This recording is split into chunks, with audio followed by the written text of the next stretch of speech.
Hello student, this is M Gop और आप पढ़ रहे हैं accountancy chapter fundamental of partnership for. आज का टॉपिक है calculation of interest on drawing. Interest on drawing कैसे कैलकुलेट करेंगे, उससे पहले हम लोगों को जानना है कि ड्राइंग क्या है और इंटरेस्ट ऑन ड्राइंग क्या है। Amount that withdrawn in cash or in kind by the proprietor or partners for their personal use is called drawing. Once again, amount that withdrawn in cash or in kind by the proprietor or partner for their personal use is called drawing. My dear student, owner of the business, proprietor or partner of the partnership firm, जब भी कोई partner या owner of the business अपने personal use के लिए, ध्यान रखिएगा my dear student, personal use, यहां पर आपको याद रखना है किसके लिए? पर्सनल यूज के लिए, अपने काम के लिए, अपने ही बिजनेस से या तो कैश विथड्रॉ करता है या गुड्स विथड्रॉ करता है। इसको हम लोग बोलते हैं drawing. My dear student, personal use, जब भी कोई पार्टनर या बिजनेस का ओनर अपने ही यूज के लिए अपने बिजनेस से कैश और काइंड ऑफ कैश, मतलब सिर्फ कैश से ही मतलब नहीं है, अगर वो अपने बिजनेस का कोई गुड्स भी इस्तेमाल करता है तो उस वैल्यू के जो अमाउंट होगा उसको हम लोग बोलते हैं ड्राइंग। अब हम लोग बात करेंगे इंटरेस्ट ऑन ड्राइंग।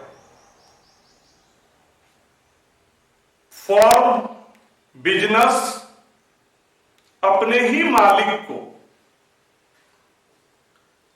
प्रोप्राइटर को, पार्टनर को जब कोई अमाउंट उनके द्वारा विथड्रॉ किया जाता है अपने पर्सनल यूज के लिए, तो उस अमाउंट के अगेंस्ट में जो बिजनेस है, फॉर्म है, एक अमाउंट उसको चार्ज करती है। माय डियर स्टूडेंट, ध्यान दीजिएगा, फॉर्म बिजनेस एक अमाउंट चार्ज करती है। किसको? अपने मालिक को, उस फॉर्म के पार्टनर को। किस लिए? उनके द्वारा जो कैश और काइंड ऑफ कैश या गुड्स जो विथड्रॉ किया गया है उसके अगेंस्ट में एक अमाउंट फॉर्म और बिजनेस के द्वारा चार्ज किया जाता है, उसको हम लोग बोलते हैं इंटरेस्ट ऑन ड्राइंग।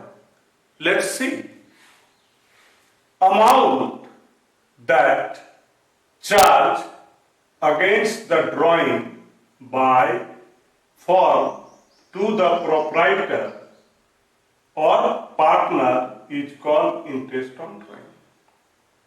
ध्यान से समझिए माय डियर स्टूडेंट कि इंटरेस्ट ऑन ड्राइंग होता क्या है। फॉर्म और बिजनेस अपने पार्टनर को, अपने मालिक को, मालिक और पार्टनर के द्वारा जो अमाउंट विथड्रॉ किया जाता है, गुड्स विथड्रॉ किया जाता है, उसके अगेंस्ट में एक अमाउंट चार्ज करती है। फॉर्म बिजनेस उस पर चार्ज करती है, उस अमाउंट को हम लोग बोलते हैं इंटरेस्ट ऑन ड्राइंग। और उसका पॉपुलर फार्मूला है, बेसिक फार्मूला है, interest on drawing is equals to total drawing into rate by 100 into time। Once again, interest on drawing is equals to total drawing into rate by 100 into time. Calculation of interest on drawing. Case number 1. When withdrawal of equal amount during equal interval of time. Case number 1. Withdrawal of equal amount during equal interval of time. Example, January, withdrawal of rupees 1000. February, withdrawal of rupees 1000. March, withdrawal of rupees 1000. Similarly, April, May, June, December, withdrawal of rupees 1000. अगर आप यहां पर गौर से देखेंगे, withdrawal of equal amount मतलब हर एक month में, जनवरी से लेकर के दिसंबर तक जितने भी मंथ है, हर एक मंथ में 1000, 1000, 1000, 1000, that means equal amount. Topic क्या है? Withdrawal of equal amount. Equal का मतलब एक जैसा. अगर हम जनवरी में 1000 विथड्रॉ किए हैं तो जनवरी से लेकर दिसंबर तक 1000, 1000, 1000. ये हो गया इक्वल अमाउंट हो गया. इक्वल इंटरवल ऑफ टाइम, एक अमाउंट से दूसरा अमाउंट जो हम विथड्रॉ करेंगे उसका जो टाइम होगा वो इक्वल होगा. Jan to Feb 1 month, Feb to March 1 month, March to April 1 month, up to December. अगर आप देखेंगे तो ये जो गैप है वो 1 मंथ्स का गैप है. इसको हम लोग दूसरे शब्दों में मंथली ड्राइंग भी बोल सकते हैं. माय डियर स्टूडेंट, ध्यान रखिएगा, टॉपिक को पहले समझिए कि हम आपको क्या पढ़ा रहे हैं. Withdrawal of equal amount during equal interval of time. इसका साफ मतलब है होल द ईयर, पूरे साल अगर हम 1000 निकाले हैं तो हर एक महीना 1000 होना चाहिए. अगर 2000 है तो हर एक मंथ 2000. अगर 500 है तो 500. अमाउंट में चेंज नहीं होना चाहिए. हम बात कर रहे हैं केस 1 का. केस 1 में आप हमसे सीख रहे हैं withdrawal of equal amount during equal interval of time. और टाइम क्या है? बीच का जो गैप है वो इक्वल है एक एक महीना के बाद में. अगर गैप करना है तो 2-2 मंथ भी हो सकता है, 3-3. गैप एक जैसा होना चाहिए, उसी को हम बोलते हैं equal interval of time. My dear student, ध्यान दीजिएगा, इक्वल इंटरवल ऑफ टाइम, एक अमाउंट से जो दूसरा अमाउंट निकालते हैं उसका जो गैप होगा, जो टाइम होगा, वो इक्वल होना चाहिए. जैसे हमने आपको एक एग्जांपल के द्वारा बताया, जनवरी, फरवरी, मार्च, अप्रैल, मई, जून, जुलाई, अगस्त, सितंबर, अक्टूबर, नवंबर, दिसंबर. ये सब के बीच में कितना है? 1 मंथ का है. ये और भी हो सकता है, गैप सेम होना चाहिए. जनवरी, मार्च में मतलब एक एक मंथ छोड़ करके, दैट मीन्स गैप कितने का? 2 मंथ्स का. लेकिन गैप एक जैसा होना चाहिए. ये नहीं कि पहले जनवरी, फरवरी, फिर अप्रैल, फिर दिसंबर, ऐसे नहीं होना. Equal interval of time. आ रहा है समझ में ना? इक्वल इंटरवल ऑफ टाइम, एक अमाउंट से दूसरा अमाउंट जो हम निकालेंगे उसका जो बीच में गैप होगा वो इक्वल होना चाहिए. क्लियर है? तो टॉपिक क्या है? Withdrawal of equal amount during equal interval of time. तो आपने समझ गया कि क्वेश्चन में इक्वल अमाउंट जो विथड्रॉवल है और इक्वल इंटरवल ऑफ टाइम है, शायद आपने समझ गया होगा. उसके लिए हम लोग एक फार्मूला यूज करते हैं केस 1 के लिए, total drawing into rate by 100 into average period. अब यहां पर हम आपको टोटल ड्राइंग के बारे में समझाते हैं कि टोटल ड्राइंग क्या हुआ। टोटल ड्राइंग का मतलब ये हो गया, क्वेश्चन में 12 मंथ्स अगर दिया हुआ है, होल द ईयर, अगर क्वेश्चन में क्या दिया हुआ है, होल द ईयर, और विथड्रॉल अमाउंट 1000 है, तो यहां पर आप लिखेंगे 12 into 1000, that means it will be 12,000। ध्यान रखिएगा, हम आपको बता रहे हैं किसके बारे में, ये जो टोटल ड्राइंग है वो कैसे आप कैलकुलेट करेंगे। तो टोटल ड्राइंग कैसे कैलकुलेट करेंगे, क्वेश्चन में क्लियर रहेगा कि ये जो विथड्रॉवल अमाउंट है, होल द ईयर विथड्रॉ करना है, 9 मंथ करना है, 6 मंथ करना है, 3 मंथ करना है, कैसे करना है। अगर 12 मंथ करना है तो 12 multiply, 9 month 9 multiply, 6 month 6 multiply, 3 month 3 multiply. अगर क्वार्टरली की बात होगी तो साल में कितने बार होगा, 4 बार। क्वार्टर का मतलब 3 मंथ, याद रखिएगा, क्वार्टर का मतलब 3 मंथ, यहां क्वार्टर का मतलब 3 मंथ। तो अगर क्वार्टरली होगा 4 से मल्टीप्लाई, ईयरली होगा 12 से मल्टीप्लाई, 9 मंथ का होगा 9 से मल्टीप्लाई, 6 मंथ का होगा 6 से मल्टीप्लाई, 3 मंथ का होगा 3 से multiply. Is it clear to understand. हम आपको क्या बता रहे हैं कि ये जो यहां पर फार्मूला में टोटल ड्राइंग है, वो टोटल ड्राइंग आप कैसे कैलकुलेट करेंगे, according to question, according to question. Question में ये साफ मेंशन होता है कि पार्टनर के द्वारा जो 1000 का अमाउंट है वो होल द ईयर विथड्रॉ किया गया, 9 मंथ किया गया, 6 मंथ किया गया, 3 मंथ किया गया, या क्वार्टरली किया गया। Is it clear, okay. Now next is rate by 100। Already mentioned in the question rate 6%, 5%, 10%, 8%. You will put in place of rate 6, 8, 7, 5, 10, etc. Is it clear? मेरी बता रही है समझ में कि क्वेश्चन में रेट दिया हुआ रहता है, क्वेश्चन में रेट दिया हुआ रहता है। अगर 6 है तो रेट की जगह 6 लिख देना है, 7 है तो 7 लिखना है, 5 है तो 5 लिखना है। Clear. Now the term is average period. आपको सीखना है कि सर एवरेज पीरियड कैसे निकालेंगे। जब भी केस 1 की बात होगी उसी सिचुएशन में एवरेज पीरियड की जरूरत होती है। माय डियर स्टूडेंट याद रखिएगा, एवरेज पीरियड किसमें, जब केस 1 होगा। केस 1 क्या है भाई, withdrawal of equal amount during equal interval of time. ये केस 1 है, और केस 1 में आप अभी सीखेंगे कि एवरेज पीरियड कैसे निकाला जाता है।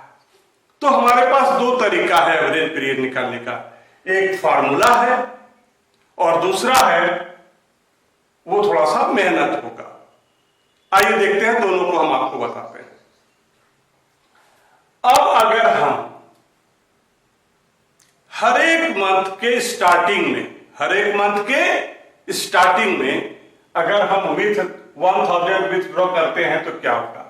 तो मान लीजिए 1 जनवरी को हमने 1000 विथड्रॉ किया। अगर हम पूरे साल की बात करेंगे तो वो पैसा हमने कितने दिन तक रखा, 12 मंथ तक रखा। कितने दिन तक रखा, 12 मंथ। पैसा हम कब विथड्रॉ किए थे, 1 जनवरी। क्लियर है। दूसरा अमाउंट कब विथड्रॉ करेंगे, फरवरी 1, जनवरी 1, फरवरी 1। तो अगर हम 1 फरवरी को पैसा विथड्रॉ करेंगे और अकाउंट क्लोजिंग कब होगा, 31 दिसंबर को, एग्जाम्पल।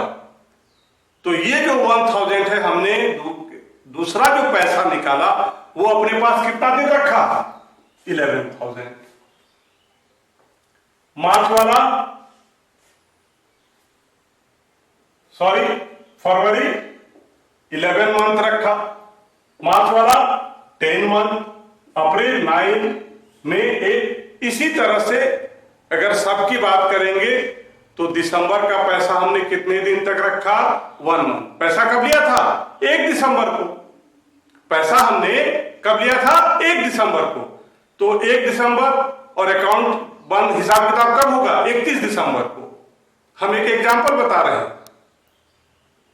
तो दिसंबर में जो 1 तारीख ले वो पैसा हमने कब रखा? कितने दिन रखा अपने पास? 1 मंथ। तो इसको अगर हम टोटल करेंगे तो कितना आएगा? 78 मंथ्स। तो एवरेज पीरियड निकालने का ये भी तरीका है। अब आप सीखिए दूसरा तरीका क्या है सर। तो आपको एक फॉर्मूला यूज करना पड़ेगा। Time left after first drawing plus time left after last drawing bye 2। Time left after first drawing, पहला पैसा कब निकाले? 1 जनवरी को। और अकाउंट क्लोज कब होगा? 31 दिसंबर को। तो ये पैसा हमने अपने पास कितना दिन रखा? 12 मंथ। 1 जनवरी से लेकर 31 दिसंबर कितना समय होता है? 12 मंथ। प्लस और क्या लिखा हुआ है? Time left after last drawing. और इस साल लास्ट में पैसा कब निकाले? 1 दिसंबर को। तो जो 1 दिसंबर को हम पैसा निकाले उसके बाद जो अकाउंट क्लोज होगा उसमें टाइम कितना होगा? 1 मंथ।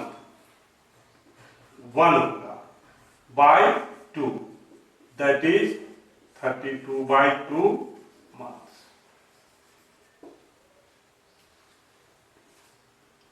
माय डियर स्टूडेंट, ध्यान से समझिएगा। आप सीख रहे हैं एवरेज पीरियड कैसे निकालेंगे। तो हमारे पास 2 उपाय है। उपाय नंबर 1, पहला 12, दूसरा 11, 10, 9 सबको जोड़ना है। और दूसरा मेथड मेरे पास क्या है टाइम पीरियड निकालने का? एवरेज पीरियड निकालने का क्या है? Time left after first drawing. जब हम पहला पैसा निकाले, फॉर्म से पैसा लिए और जो अकाउंट क्लोज होगा उसके बीच में समय कितना है? 12 months. Time left after last drawing, और जो उस साल में जो हम सबसे लास्ट में पैसा लिए थे उसके बाद जो अकाउंट क्लोज होगा उसका ड्यूरेशन क्या होगा? 1 मंथ। 1 दिसंबर को लिए 31 को क्लोज होगा, 1 मंथ प्लस 1/2, 13/2। इसको भी आप कर सकते हैं 78/12। इसमें मंथ की जरूरत नहीं है। 6 इसको अगर डिवाइड करेंगे तो ये आ जाएगा 6 1/2, 13/2। आप दोनों तरह से कर सकते हैं। इसको भी आप ऐसे कर सकते हैं 78/12, 6 that is 39, 2 3 जा 30, this is also 13/2। तो आपके पास 2 तरीका है एवरेज पीरियड निकालने का। तो केस 3 में इंटरेस्ट ऑन ड्राइंग निकालने के लिए फार्मूला क्या हुआ? टोटल ड्राइंग सिखा दिया आपको, रेट बाय 100 और मल्टीप्लाई एवरेज पीरियड। क्लियर है? Thank you.